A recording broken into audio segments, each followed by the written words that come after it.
지역 이슈를 속 시원히 풀어보는 헬로 이슈 토크 시간입니다. 예외는 없었습니다. 22대 총선 결과 김포와 부천도 민주당이 자리를 차지했습니다. 부천의 경우 국민의힘이 인물을 모두 바꾸는 강수를 뒀지만 표심 잡기에는 실패했습니다. 김포 역시 갑과 을 모두 리턴 매치 선거였는데요. 결과는 지난번 총선과 같았습니다. 그래도 좀 내용을 들여다보면 변화를 볼 수도 있을 것 같습니다. 이번 이 선거 때 어떤 변화가 있었는지 이야기를 해보겠습니다. 함께할 두 분 소개합니다. 최국일 중부대 1, 2 기자와 정진욱 매일경제 기자 나오셨습니다. 안녕하십니까? 안녕하세요. 네, 부천 이야기를 좀 먼저 해보겠습니다. 이제 부천이 이제 선거구 획정으로 인해서 4석이 3석으로 줄면서 사실 이제 환영할 만한 상황은 아니었는데 어쨌든 국회의원 3명이 민주당에서 모두 됐습니다. 이 이야기를 좀 승패를 가른 배경부터 좀 들어볼까요? 일단은 아까 앵커님께서 말씀하신 대 예외는 없었습니다. 민주당 이제 부천의 민주당에도 모두 다 세 자리를 모두 다 석권을 하게 됐는데 일단은 22대 총선 지역구 국회의원 수를 보면 지역 수만 보면 더불어민주당이 161석, 국민의힘 90석으로 민주당이 압승을 했죠. 부천도 21대에 이어 3개 선거구를 모두 민주당이 거머쥐었습니다. 무엇보다도 승패를 가른 요인은 모두 아시다시피 이제 윤석열 정부에 대한 심판론이 대세였다는 건데 이 부분이 상당히 많이 영향을 미쳤다 이렇게 볼 수 있고요. 하지만 또 이번 총선에서 찐명, 그러니까 친이재명계 이력의 더불어민주당 정치 신인들이 대거 국회에 입성을 했죠. 이 대표의 측근인 전진상 전 정무조선시장 변호였던 이건태 변호사는 이번 경기 부천병에서 하종대 국민의힘 후보를 꺾고 이제 국회 입성에 성공했고, 그리고 또 다른 측근인 김영전 민주연구원 부원장의 정치자금법 위반 사건을 이 변호인 김기표 변호사가 부천을에 출마해서 박성준 국민의힘 후보를 꺾고 국회에 들어가게 됐습니다. 네. 일단 김포 얘기도 좀 이어서 해보겠습니다. 김포는 이제 총선 전에 빅 이슈가 있었습니다. 이제 서울 편입론, 또 이게 메가시티 서울 이야기까지 확대되면서 주목을 받았는데, 자 이제 국민의힘이 사실 주도했던 이슈인데 결과는 일단 민주당 국회의원들이 됐습니다. 네. 그 과정이나 좀 분석도 좀 해볼까요? 결국 중앙의 이슈가 지역의 이슈를 삼켜버린 건데요. 반대로 얘기하면 지역의 이슈가 중앙의 이슈를 넘어서지를 못한 겁니다. 전국적인 사안이기도 한데 총선은 아시겠지만 이게 정치적인 선거이고 또 유권자들도 어느 정도 정치적인 판단을 하거든요. 이번 선거는 2022년 대통령 선거 이후에 있었던 지방선거가 아니라 윤석열 정부 2년에 대한 평가, 3년 차에 들어갔을 때 이거에 대한 중간평가적인 성격이 있었기 때문에 그런 부분을 좀 봐야 하고, 또 김포 같은 경우에 이제 서울 편입 그런 이슈가 있었는데 근데 또 그런 게 좀 있습니다. 그게 되겠어? 라든가 또는 만약에 됐을 때 어떤 좋은 점이 있지? 아직 그런 의구심들이 다 해소가 되지 않은 상태에서 선거가 치러졌거든요. 그러다 보니까 이게 그렇게 큰 파급력을 보이지는 못했다. 그리고 또 서울 5호선 노선 연장 이런 교통 문제 해소에 대해서 봐도 중요한 포인트가 또 하나가 있어요. 이 지점에서는 뭐가 있냐면은 이번 선거에서 드러났듯이 앞으로 이 지하철 관련 공약 가지고는 김포에서 큰 재미를 볼 수가 없다. 이번 총선을 앞두고 이제 김포시하고 서울 양천구가 3월 21일 그 서울 지하철 2호선 신정 지선, 간선은 아니고 지선인데요. 김포까지 연장하겠다는 이런 발표를 합니다. 근데 곧이어 정말 기다렸다는 듯이 박진호, 홍철호 후보가 국민의힘 후보들인데 그날 보도자료를 내고 법정 계획에 반영을 하겠다 이런 공약을 또 겁니다. 또 심지어 홍철호 후보는 아예 김포 한강 신도시 구례 마산까지 연장을 하겠다고 했어요. 또 선거일 바로 전에는 9호선 연장까지 공약이 또 터집니다. 근데 그런 것들이 결국에는 먹히질 않았어요. 이게 뭐냐면은 김포 시민들은 이제 배가 부를 정도까지는 아니지만 이 지하철 관련해서는 어느 정도는 허기는 면했다 이렇게 판단을 하고 있는 것 같습니다. 그래서 이미 5호선 노선안을 대강위가 발표를 했고요. 다음 달인 5월 달에 이제 확정을 하겠다 이렇게 얘기를 했고, 또 서부권 광역 급행철도 이것도 이제 김포 장기에서 부천 종합운동장까지 가는 것이 이제 서울까지 또 GTX B를 또 이용해가지고 서울까지 가는 용산까지 가는 것으로 거의 확정이 됐는데, 그거를 얼마 전에 윤석열 대통령께서 원래 당초한 대로 경기도하고 김포시, 부천, 하남이 정부에 제안하고 요청했던 대로 GTX-T, 그러니까 서울 남부를 동서로 가로지르는 GTX-T를 하겠다. 본인 임기 중에 예타를 추진하겠다. 이렇게 발표를 해버리니까 시민들 입장에서는, 유권자들 입장에서는 이제 5호선하고 GTX는 이거는 가는 사업이다, 된 거다. 여기에다가 지하철 2호선이나 9호선을 더 덧붙인다고 해서 크게 영향을 받지 않았다고 저는 생각을 하고요. 오히려 그 국민의힘 후보들 입장에서는 그 5호선이나 GTX의 신속한 착공, 빠른 개통 네. 뭐 이런 쪽으로 좀 포커스를 맞췄으면 오히려 좀 득표에 도움이 됐었을 거다. 여하튼 서울 편입이든 지하철이든 예. 김포에서 이번에 이슈가 먹히지를 않았습니다. 네. 예, 알겠습니다. 예, 좀 인물 이야기도 좀 해보겠습니다. 자, 부천 먼저 볼 텐데요. 부천의 다선 중진 의원들이 뭐 김상희 의원이라든가 서른 의원들 자리에 얼굴이 모두 바뀌었습니다. 네. 새로 초선 의원들이 들어왔는데 그 안에 이제 뭐 표심 내용도 좀 봐야겠지만 인문 변화에 대한 이야기도 좀 궁금하고요. 지역 사회에서 또 어떤 시선들인지 좀 듣고 싶은데요. 이 중앙으로 보면 이제 이재명 대표가 이제 찐명 그 후보들 앞서면서 다른 후보들 좀 밀려났죠. 그러면서 중요한 건 이제 부천 내에서도 이제 민주당이 계속 차지하고 있지 않았습니까? 하지만 저는 이 젊은 표심권들 중에서는 내부적으로 어떤 얘기가 있었냐면은 아니 이렇게 다선 의원, 그러니까 합쳐서 13선 의원들이 나오는데 어째 부천의 발전이 이렇게 없느냐 이런 부분에 대한 상당히 그 부분에 대한 문제점, 그러니까 그 부분에서 좀 이제 뭔가 바꿔야 되지 않냐, 그러니까 인물을 이제 바꿔야 되지 않냐 그런 얘기도 있었기 때문에 그런 것들이 어느 정도 맞았다고 좀 봅니다. 그래서 이 서른 의원들 같은 이번 6선에 도전했죠. 하지만 이 자신이 그래도 못 답던 더불어민주당 공천 과정 불만하고 탈당한 후에 이 새로운 미래 후보로 나섰죠. 이 득표율도 보면은 선거 보조금도 받지 못한 이 초단 성적표를 예. 냈습니다. 그렇기 때문에 저는 그러니까 서른 의원이 저 어떻게 보면 지역에서 5선을 했단 말이죠. 예. 어떻게 보면 3선 이상을 했었는데 그 지역에서 과연 이 세부적인 표 관리를 어떻게 했는지 상당히 의구심이 많이 갔고요. 그 나머지 이제 김상희 의원도 이제 선거 내내 과정에서 얼굴 보이지 않았고 김경현 의원도 얼굴이 보이지 않았고 그런 부분도 있기 때문에 그 부분이 또 민주당 내에서는 이렇게 도와주지 않느냐, 아무래도 밀려나는 화면에서도 왜 도와주지 않고 이렇게 했느냐. 특히 이 김상희 의원 같은 경우는 선거 사무실도 이제 타 후보가 쓴 사무실이었거든요. 그래서 그런 부분까지 보면은 이런 부분에 대한 공천에 대한 불만을 어느 정도 이렇게 드러냈는데 이런 것들도 이제 민주당 내에 이제 당원되어 봤을 때는, 그러니까 민주 표심에서는 참 좋지 않게 보인다 이런 부분이 있기 때문에 예. 이분들이 이제 그러니까 김상희, 김경엽 그리고 서른 의원들이 앞으로 어떻게 예. 정치에 입지가 될지는 모르겠지만 하여튼 이 부분도 상당히 고려해야 되지 않느냐는 생각도 드는 거고, 왜냐하면 부천이기 때문에 그렇습니다. 예. 워낙 민주당의 밭이 강한 곳이기 때문에 그런 생각이 들고 또 한편으로는 이제 김기표 의원이라든가 아니면 새로 입성한 이건태 의원 예. 이제 당선인 같은 경우도 계속 문을 두드렸던 사람, 특히 이건태 당선인한테 문을 두드렸던 사람이기 때문에 이번 입성을 통해서 뭔가 이번에도 민주당 내에서 자신의 역할을 제대로 보여주지 않으면 또 다시 이제 서른 의원과 예. 김상희 의원, 김경현 똑같은 수준을 밟을 수 있기 때문에 예. 이런 부분을 염두하고 아무래도 정치 생활을 계속 할 것이라는 게 보여집니다. 예. 예. 일단 당선인 시점인데 이제 냉철하게 말씀을 하시네요. 예, 알겠습니다. 자, 일단 국민의힘도 얘기해 볼게요. 국민의힘은 되게 짧은 시간에 갑자기 전략을 바꿨어요. 그러니까 새로운 인물들이 모두 세계 선거구에 나왔습니다. 네. 과연 좋은 선택이었을까요?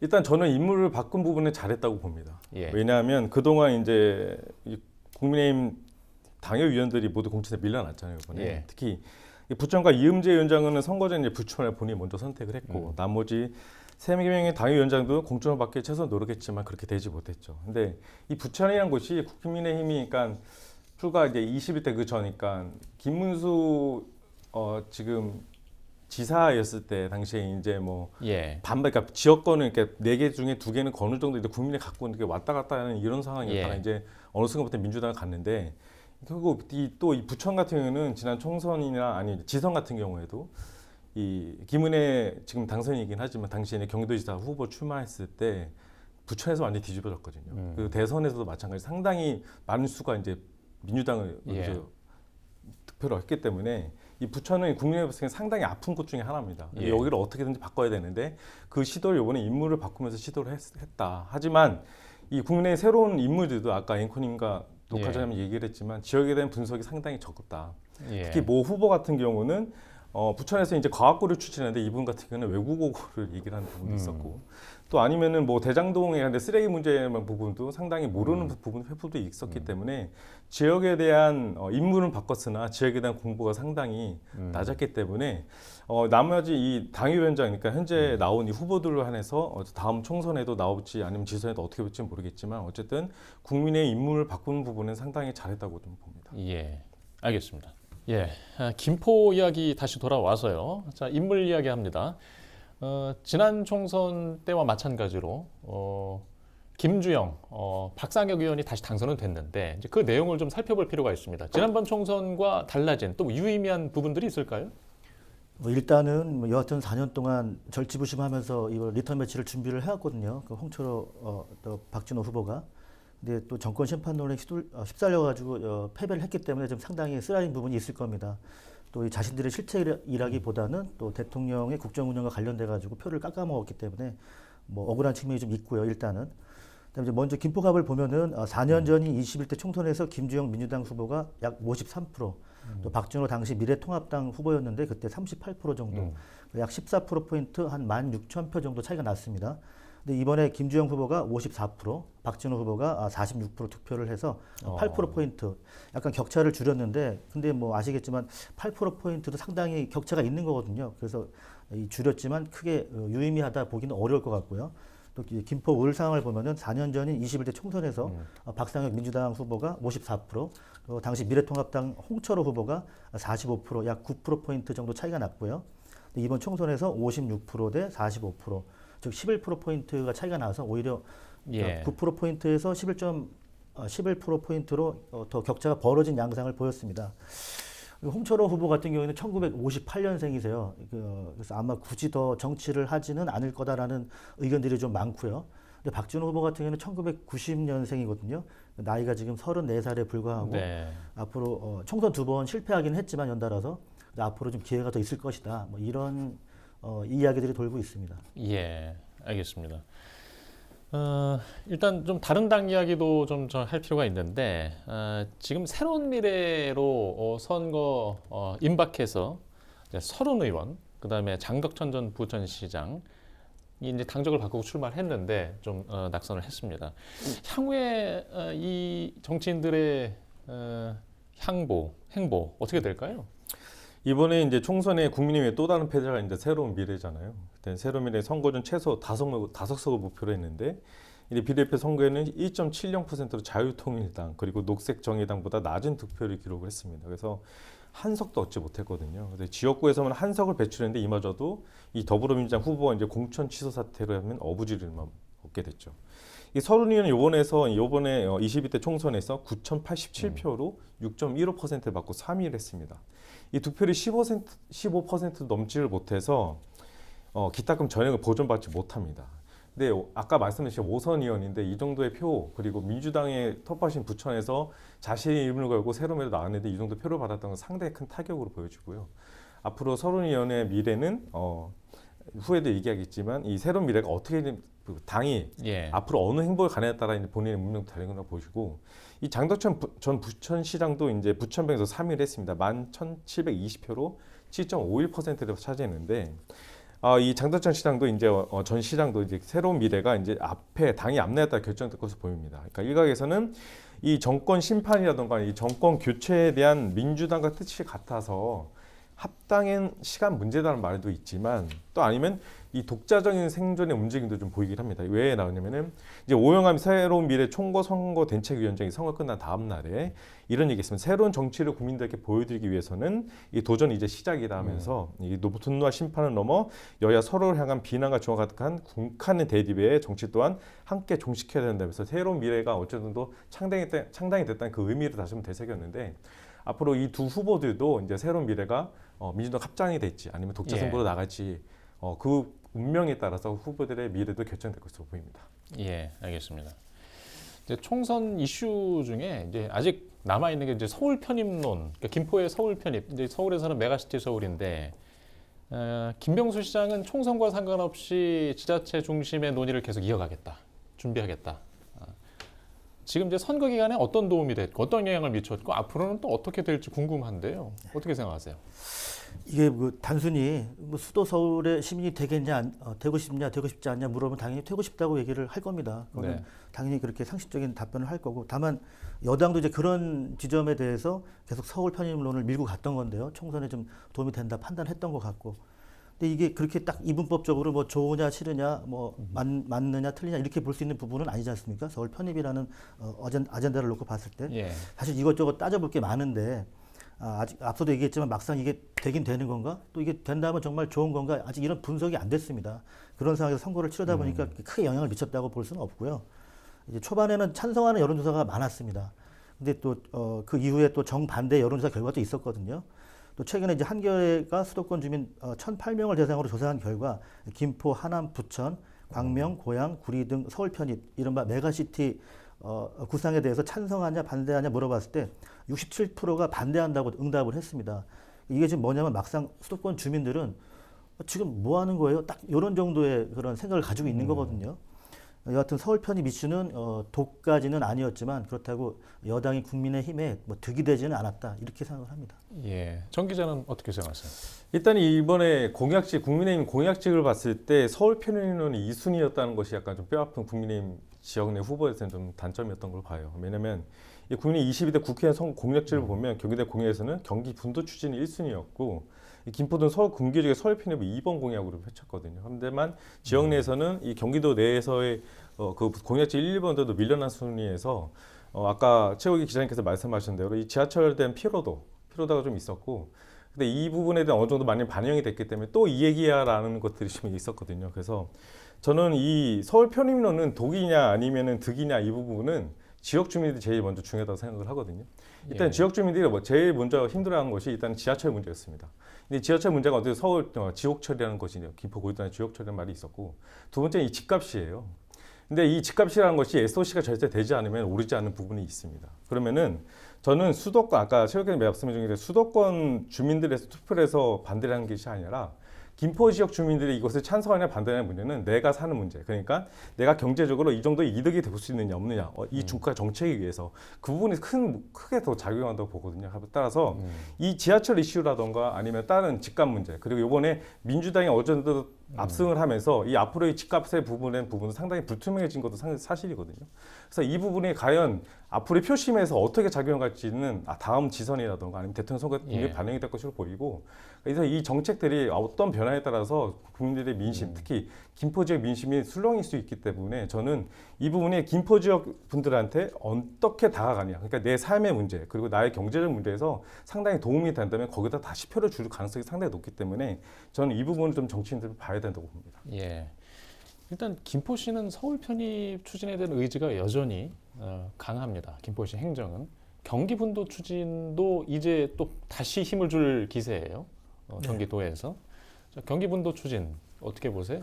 이게 국민의힘 측에서는 계속 이거를 분도라고 예. 북도 남도로 가른다, 둘로 가른다 이런 표현을 쓰는데 사실은 그건 지금 분도보다는 이거는 접경 지역 규제로 교통을 받아온 경기 북부 주민들을 위해서 특별자치도를 만들어서 예. 어느 정도 특혜를 제공하고 지역 발전을 견인하겠다 뭐 이런 의도로 추진이 됐던 거였거든요. 이 김동연 경기지사의 공약 사항이고 또 이게 여야 공이 국회의원들이 다 특별법안을 발의를 한 상태입니다. 또 이제 필요성에 대해서는 국민의힘에서도 이전부터 다수가 공감을 해온 사항이고요. 근데 이게 서울 편입론하고 부딪혀가지고 지금 약간 추진이 밀려져 있는 상황인데, 근데 정치권도 취지에 대체로 공감을 하고 있고 또 이제 총선도 끝났기 때문에 아마 좀 탄력을 받을 것이다 이렇게 봅니다. 예. 예. 일단 뭐 여러 가지 논리들이 다시 지금 드러나서 주민들의 관심을 설득하는 그런 일들이 다시 반복이 될 것 같습니다. 자, 지금 이제 야당 국회의원의 여당 시장 김포 현안들 뭐 지난 총선 이후에 지자체 관계와 구도는 같은데 앞으로 좀 더 변화가 있을까요? 아니면 잘 안 풀릴까요? 여태까지 예. 김포시와 그리고 지금 당선된 그러니까 그 전에 그러니까 21대 지역 국회의원이었던 김주영 의원과 박성현 의원은 서로 으르렁거렸죠. 시의원들까지 서로 거의 물과 기름의 관계처럼 이렇게 지내고 있었는데 이제 저는 이게 앞으로 이제 바뀐 만큼 정책적으로 이제 승부를 봐야 된다고 봐요. 이제 당론 당리가 아닌 아까 제가 말씀드렸던 대로 이 경제적인 이유 그리고 SOC가 이게 왜 필요한지 이 부분이 김포 시민들한테 다가왔을 때 그게 진짜로 먹히는 거거든요. 그래서 이 부분을 갖고 서로 여야를 떠나서 김포 시민만을 바라본다면 또 다른 접점이 발생되지 않을까 이렇게 보여집니다. 예, 알겠습니다. 예, 일단 저희가 좀 시간 관계상 저희가 준비한 질문은 이제 여기까지 드려야 될 것 같고요. 아마 취임 이후에 당선인의 임기가 시작된 이후에 지역 행정과 현안, 흘러가는 현안을 저희도 함께 살펴보면서 또 다른 이야기 시간 준비하도록 하겠습니다. 예, 이슈토크 오늘 순서는 여기서 마치겠습니다. 시청해주신 여러분 고맙습니다.